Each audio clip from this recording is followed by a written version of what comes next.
নমস্কাৰ এপিসোড 247 লৈ সকলোকে স্বাগতম জনাইছো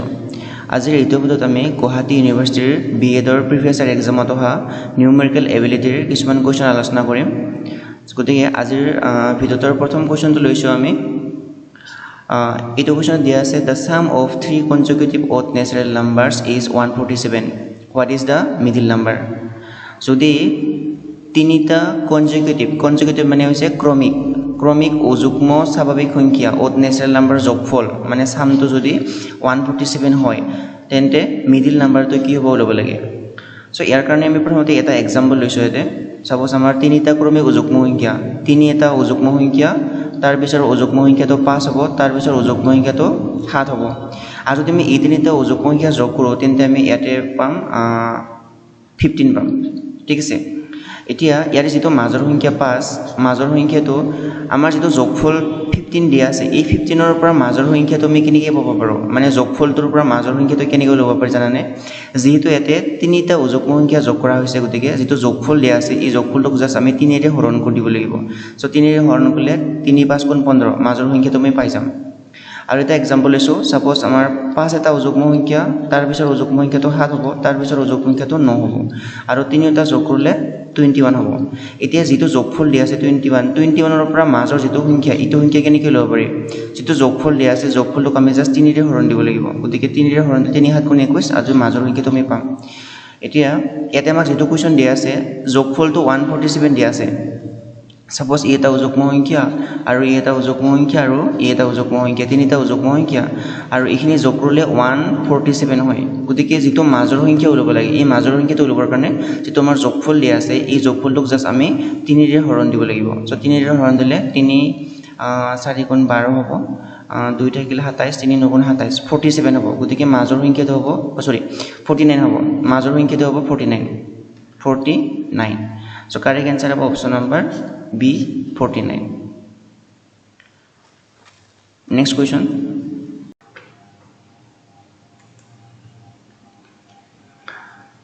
question ito dia ase if a square plus b square plus c square equal to 83 and a plus b plus c equal to 15 then what is the value of ab plus bc plus ca so ito গণিত কৰাৰ কাৰণে আমি এটা formula জানিব লাগিব এই ফৰ্মুলাটো হৈছে আমাৰ a plus b plus c whole square equal to a square plus b square plus c square plus 2ab plus bc plus ca এই ফৰ্মুলাটো আমি জানিব লাগিব এতিয়া ইয়াত আমি যেহেতু আমাক a plus b plus c ৰ ভ্যালুটো 15 দিয়া আছে ইয়াত আমি a plus b plus c মানে 15 বহাই দিলো আৰু এটা স্কয়াৰ কৰি দিম স্কয়াৰ যেহেতু আছে আৰু a square plus b square plus c square ইয়াৰ ভ্যালুটো তোমাৰ 83 দিয়া আছে ইয়াত আমি 83 বহাই দিলো plus 2ab plus bc plus ca এটা আমাক ইয়াৰ ভ্যালুটো ল'ব লাগে এতিয়া ইয়াৰ কাৰণে আমি 15 স্কয়াৰ কৰিলে আমি পাম 225 আৰু 83 তো মাইনাস হৈ যাব -83 হ'ব ইফালে equal to 2ab plus bc plus ca এতিয়া 225 ৰ পৰা যদি 83 মাইনাস কৰা তেতিয়া হলে ইয়াৰ পৰা আমি 142 পাম equal to 2ab plus bc plus ca এনেকুৱা হ'ব এতিয়া 2 ৰে যদি 142 ক আমি ডিভাইড কৰি দিব পাৰো 2 7 গুণ 14 কেনসেল যায় আৰু 2 গুণ 2 কেনসেল যায় 71 গতিকে ab plus bc plus c ইয়াৰ ভ্যালুটো তোমাৰ 71 হ'ব এটা 71 হ'ব correct answer option number D হ'ব 71 নেক্সট কোৱেশ্চন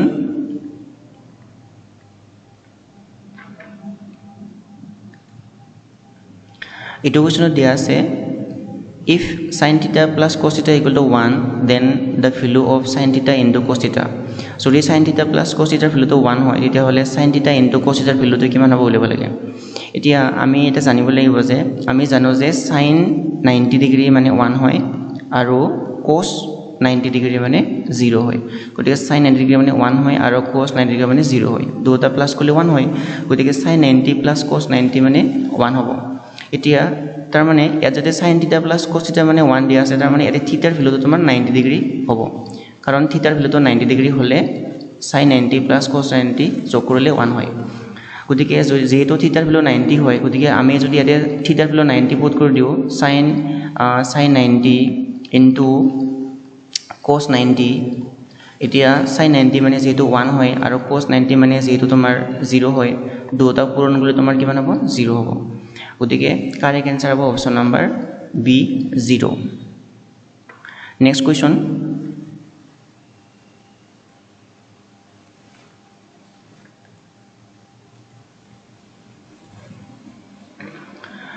এইটো কোৱেশ্চন দিয়া আছে the length of a median of an equilateral triangle is 12√3 cm what is the area of the triangle যদি এটা ইকুইলেটারাল ট্রায়াঙ্গেল মানে সমবাহু ত্ৰিভুজৰ মিডিয়ান মানে মধ্যমা যদি 12√3 cm হয় তাৰ এৰিয়াটো কিমান হ'ব এৰিয়া মানে কালি কিমান হ'ব বুলিব লাগে ঠিক আছে সাপোজ আমি এটা সমবাহু ত্রিভুজ আঁকি লৈছো এনেকুৱাকে এইটো এটা সমবাহু ত্ৰিভুজ ইয়াৰে তোমাৰ পৰিধ বাহু যেহেতু সমান পৰিধ বাহু a আৰু a হ'ব গতিকে এটা বাহুৰ যোগটো a হ'ব যেহেতু সমান বাহু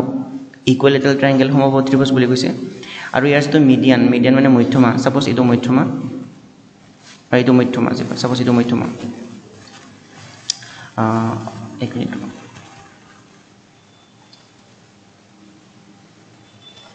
এইটো মধ্যমাটো দিয়া আছে 12√3 cm এতিয়া যদি এটা সমবাহু ত্ৰিভুজৰ এৰিয়া যদি উলিয়াব লাগে মানে কালি যদি উলিয়াব লাগে তাৰ যেটো তোমাৰ কালিৰ ফৰ্মুলা হ'ব এই কালিৰ ফৰ্মুলাটো হৈছে তোমাৰ √3/4 a স্কয়াৰ হয় √3/4 a স্কয়াৰ যত a মানে হৈছে তোমাৰ ত্ৰিভুজৰ বাহুৰ দিক কিন্তু যেহেতু তোমাৰ ইয়াতে সমবাহু ত্ৰিভুজৰ বাহুৰ দিক দিয়া নাই মিডিয়ান দিয়া আছে মানে মধ্যমা দিয়া আছে 12√3 গতিকে এই মধ্যমাৰ পৰা আমি ইয়াৰ বাহুৰ দিকটো উলিয়াই ল'ব লাগিব প্ৰথমতে গতিকে বাহুৰ দিকটো কেনেকৈ উলিয়াম আমি যেহেতু মধ্যমা 12√3 হয় তাৰ যেটো বাহু হ'ব বাহু a এৰ ভ্যালুটো হ'ব এনেকুৱা 2/√3 ইনটু মিডিয়ান 2/√3 ইনটু মিডিয়ান 2/√3 লগত মিডিয়ানটো মাল্টিপ্লাই কৰিলে ইয়াৰ যে বাহুৰ যোগটো আমি পাই যাম গতিকে 2/√3 যেটো মিডিয়ানটো তোমাৰ দিয়া আছে এইটো মিডিয়ান দিয়া আছে তোমাৰ 12/√3 দিয়া আছে 12/√3 বহাই দিলে আমি ইয়াতে √3 কেনসেল যোৱাৰ পিছত 2 ইনটু 12 মানে হ'ব 24 cm গতিকে ইয়াৰ যেটো বাহুৰ যোগ হ'ব এটো হ'ব 24 cm হ'ব এটা যদি আমি এর ঠাইত 24 cm পুট কৰি দিও ইয়াতে √3/4 যেটো a স্কয়ার আছে গতিকে আমি 24 ইনটু 24 এনেকৈ লিখি ল'ব পাৰো এটা 4 এৰে 24 4 6 24 কেনসেল যায় 24 আৰু 6 পূৰণ কৰিলে এটা আমাৰ 144 আৰু √3 আছে যেহেতু এটা 144 cm স্কয়ার হ'ব গতিকে কারেক্ট आंसर হ'ব option number C 144 cm square next question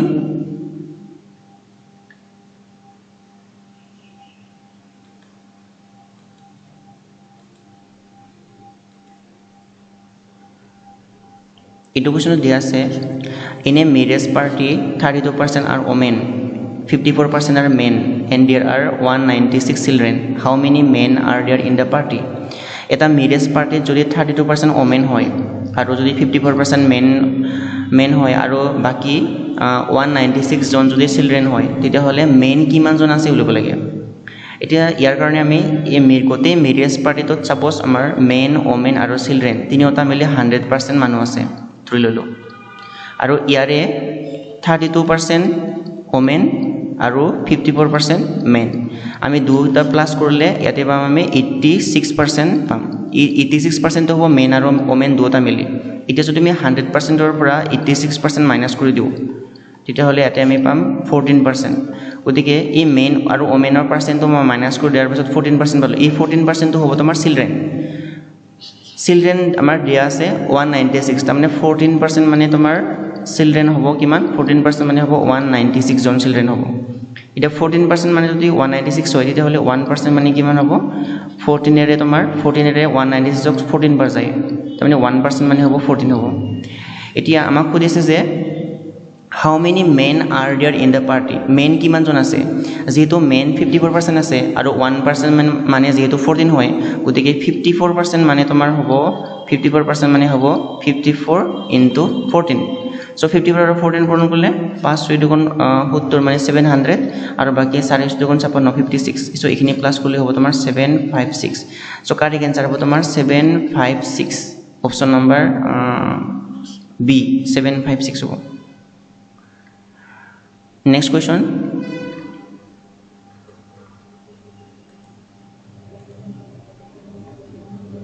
This question is if x plus y plus z equal to 0, then what is the value of x cube plus y cube plus z cube plus 3xyz? এতিয়া আমি ইয়াতে এটা formula জানিব লাগিব যদি x + y + z মানে 0 হয় then x³ + y³ + z³ = 3xyz হয় এইটো ফৰ্মুলা আমাৰ আহিছে ইয়াৰ পৰা যেটো আমাৰ ফৰ্মুলা আছে এটা x³ + y³ + z³ - 3xyz এনেকুৱা এটা ফৰ্মুলা আছে = x + y + z into x² + y² + z² - xy - yz - zx এনেকুৱা এটা ফৰ্মুলা আছে এতিয়া যদি আমি x + y + z মানে যদি 0 বহাই দিও এটা যদি 0 বহাই দিও 0 into ইটো মাল্টিপ্লাই কৰিলে আমাৰ 0 হ'ব গতিকে আমি ইয়াৰ পৰা যদি 3xyz তো ইপিনে লৈ যাও তেতিয়া হলে x³ + y³ + z³ = তোমাৰ ইটো ইপিনে গলে 3xyz হ'ব গতিকে যদি x + y + z মানে যদি 0 হয় দেন x³ + y³ + z³ = কিমান হ'ব 3xyz হ'ব এটা যেহেতু আমাক ইয়াৰ ভ্যালুটো লাগে x³ + y³ + z³ + 3xyz ইয়াৰ ভ্যালুটো লাগে সো ইয়াৰ কাৰণে আমি কি কৰিম ইয়াৰ দুফালে 3xyz প্লাস কৰি দিম x³ + y³ + z³ ইয়াতে আমি প্লাস 3xyz কৰি দিম আৰু ইপিনে তোমাৰ যেহেতু 3xyz আছে 3xyz অলৰেডি আছে আৰু এটা আমি ইয়াতে 3xyz প্লাস কৰি দিম যেহেতু তোমাৰ ইপিনে এটা প্লাস কৰিছো ইপিনে তুমি প্লাস কৰি দিব লাগিব গতিকে ইকুৱেল টু কিমান হ'ব এটো 3xyz 6xyz গতিকে x³ + y³ + z³ + 3xyz ইয়াৰ যেটো তোমাৰ ইটো ভ্যালু ইয়াৰ ভ্যালুটো হ'ব তোমাৰ 6xyz কারেক্ট आंसर হ'ব অপশন নাম্বার সি 6xyz নেক্সট কোয়েশ্চন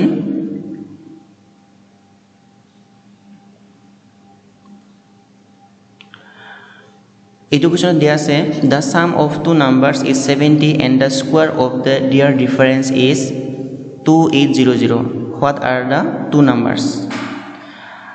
দুটা নাম্বাৰৰ যদি যোগফলটো 70 দিয়া আছে আৰু হিহঁতৰ স্কয়াৰ মানে বৰ্গৰ যোনটা ডিফাৰেন্স মানে পাৰ্থক্য হিটো দিয়া আছে 2800 what are the two numbers number দুটা কি হ'ব উলিয়াব লাগে সো ইয়াতে আমি নাম্বাৰ দুটা সাপোজ এটা নাম্বাৰ x আৰু এটা নাম্বাৰ y বুলি ধৰি ললো আৰু ইয়াৰে ডাঙৰ নাম্বাৰটো x হ'ব ঠিক আছে গতিকে সাম অফ দা টু নাম্বাৰস তাৰ মানে ইয়াতে তোমাৰ x আৰু y যোগ কৰিলে তোমাৰ কিমান দিয়া আছে 70 দিয়া আছে যেটো নাম্বাৰ দুটা x আৰু y ধৰি লৈছো মই x আৰু y যোগ কৰিলে তোমাৰ 70 হ'ব যোগফলটো 70 হ'ব এতিয়া স্কয়াৰ অফ देयर ডিফাৰেন্স তাৰ মানে যোনটো তোমাৰ স্কয়াৰ মানে x ৰ স্কয়াৰ আৰু y স্কয়াৰ ডিফাৰেন্স মানে পাৰ্থক্য বিয়োগফলটো তোমাৰ 2800 দিয়া আছে 2800 এনেকৈ দিয়া আছে এতিয়া আমি যেটো ফৰ্মুলা এটা জানো যে x² - y² ইটো আমি এনেকৈ লিখিব পাৰো x + y into x minus y এনেকৈ লিখিব পাৰি এটো ইকুৱেল টু তোমাৰ হ'ব 2800 এতিয়া তোমাৰ যেহেতু x + y মানে যেহেতু তোমাৰ 70 দিয়া আছে এটা তুমি x + y মানে মই 70 তে বহাই দিব পাৰো into x minus y equal to 2800 এতিয়া আমি ইয়াৰে কেনসেল কৰিম 0 আৰু 0 কেনসেল গল আৰু এটা 7 এৰে 7 7 4 গুণ 28 হ'ব এটা 0 আছে 40 হ'ব তাৰ মানে এটা তোমাৰ x minus y মানে কিমান হ'ব 40 হ'ব এতিয়া যেহেতু সংখ্যা দুটাৰ যোগফল 70 আৰু বিয়োগফল তোমাৰ কিমান 40 হ'ব গতিকে এনেকুৱা যদি যোগফল আৰু বিয়োগফল দিয়া থাকে তেতিয়া হলে সংখ্যা দুটা উলিয়াবৰ কাৰণে আমি কেনে এটা ট্ৰিক ইউজ কৰিব লাগিব হিটো হৈছে তোমাৰ এৰে যেটো তোমাৰ ডাঙৰ সংখ্যা x টো উলিয়াবৰ কাৰণে মই এনেকুৱা এটা ট্ৰিক ইউজ কৰিম যোগফল 70 দিয়া আছে 70 লিখিম এতে প্লাস বিয়োগফল দিয়া আছে 40 এটা মই 40 লিখিম গতিকে দুটাকে যোগ কৰি কিনে 2 ৰে হৰণ কৰি দিম যোগ কৰিলে হ'ব তোমাৰ 110/2 2 ৰে হৰণ কৰিলে হ'ব 2 5 গুণ 10 আৰু ইপিনে 2 5 গুণ 10 55 সো এটা সংখ্যা 55 হ'ব সো 55 থকা অপচন কেৱল ইয়াতে আছে 55 আছে ইটোই आंसर কাৰেক্ট आंसर হ'ব আৰু যেটো তোমাৰ সেকেন্ড নাম্বাৰ y টো উলিয়াবৰ কাৰণে যেটো তোমাৰ যোগফল 70 দিয়া আছে ইটো y টো সৰু নাম্বাৰ গতিকে 70 যোগফল 70 এটো লিখিলো মই আৰু যেটো বিয়োগফল তোমাৰ 40 গতিকে 40 মাইনাস কৰি কিনে 2 ৰে ডিভাইড দিব লাগিব সৰু নাম্বাৰটো ডাঙৰ নাম্বাৰটো উলালে যোগ কৰি দিব লাগে আৰু সৰু নাম্বাৰটো উলালে বিয়োগ কৰি দিব লাগে এতিয়া তোমাৰ বিয়োগ কৰিলে হ'ব এটো 30 2 ৰে ডিভাইড কৰিলে এটো হ'ব তোমাৰ 15 হ'ব সো কাৰেক্ট आंसर হ'ব অপচন নাম্বাৰ সি হ'ব 55 and 15 এটো নেক্সট কোয়েশ্চন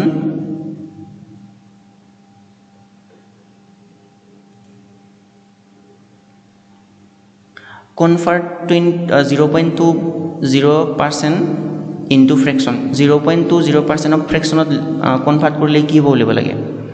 সো 0.20% পইণ্টৰ পিছত দুটা ডিজিট আছে ইয়াতে এইটো এনেকৈ লিখিব পাৰোঁ 20/100% এনেকৈ লিখিব পাৰি এইটো 0.20% যদি মই এনেকৈ পইণ্টটো যদি উঠাই দিওঁ তেতিয়াহ'লে 20/100 হ'ব সো এইটো আমি কেনচেল কৰিলে 0 0 কেনচেল গ'ল 2 × 2 2 5 × 10 তাৰমানে এইটো হ'ব তোমাৰ 1/5% হ'ব এতিয়া পাৰ্চেণ্টটো উঠালে তোমাৰ কি হ'ব জানানে 1/5 যেটো তোমাৰ 5 আছে 5 ৰ লগত 100 মাল্টিপ্লাই হ'ব এতে সো এইটো ইকুৱেল টু হ'ব 1/500 হ'ব so correct answer option number D হ'ব 1/500 নেক্সট কোৱেশ্চন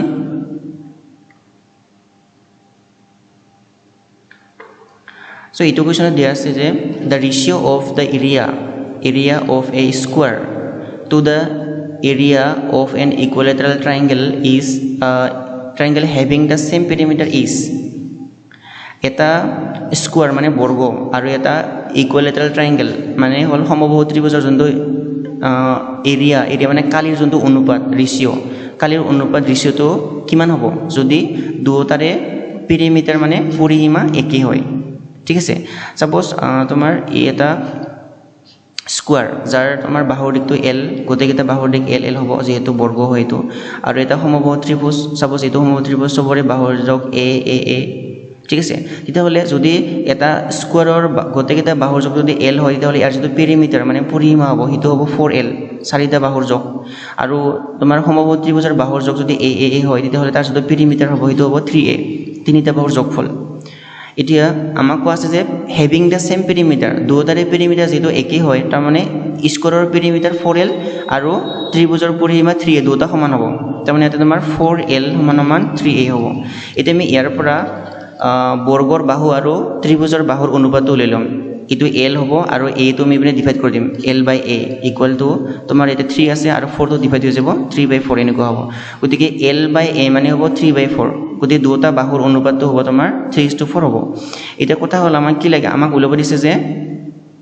এৰিয়াৰ ৰেশিও কিমান হ'ব মানে কালিৰ ৰেশিও কিমান হ'ব এতিয়া যদি এটা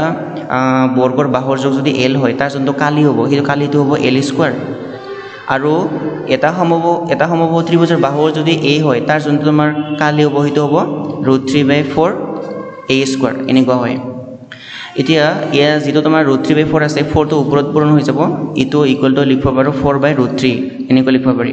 আৰু ইয়াৰ যেটো তোমাৰ l² আৰু a² আছে দুটাৰে মই স্কয়াৰটো বাহিৰত লিখি কেনে ইটো l/a হোল স্কয়াৰ এনেকৈ লিখিব পাৰি এতিয়া 4/√3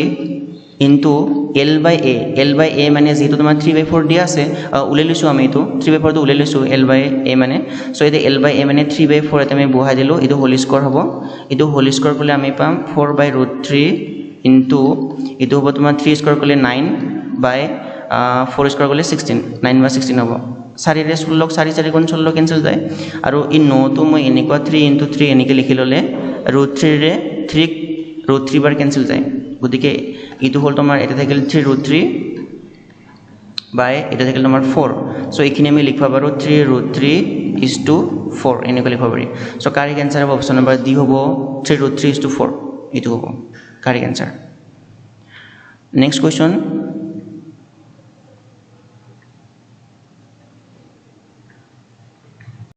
ইটো কোৱেশ্চন দিয়া আছে the sum and difference of two numbers are 97 and 37 respectively find the product of these numbers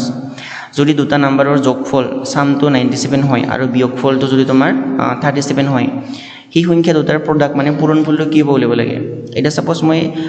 এৰ এটা নাম্বাৰ x আৰু আনটো নাম্বাৰ y ধৰি ললো আৰু x টো তোমাৰ y ত কৈ কি হ'ব ডাঙৰ হ'ব ধৰি ললো এতিয়া এই ডাঙৰ নাম্বাৰটো উলিয়াবৰ কাৰণে যেটো x ৰ পৰা ডাঙৰ নাম্বাৰটো উলিয়াবৰ কাৰণে আমি কি কৰিম যেটো তোমাৰ যোগফল দিয়া আছে 97 লিখিম এতে আৰু প্লাস যেটো তোমাৰ 37 বিয়োগফল 37 লিখিম লিখি কিনে 2 ৰে ডিভাইড কৰি দিম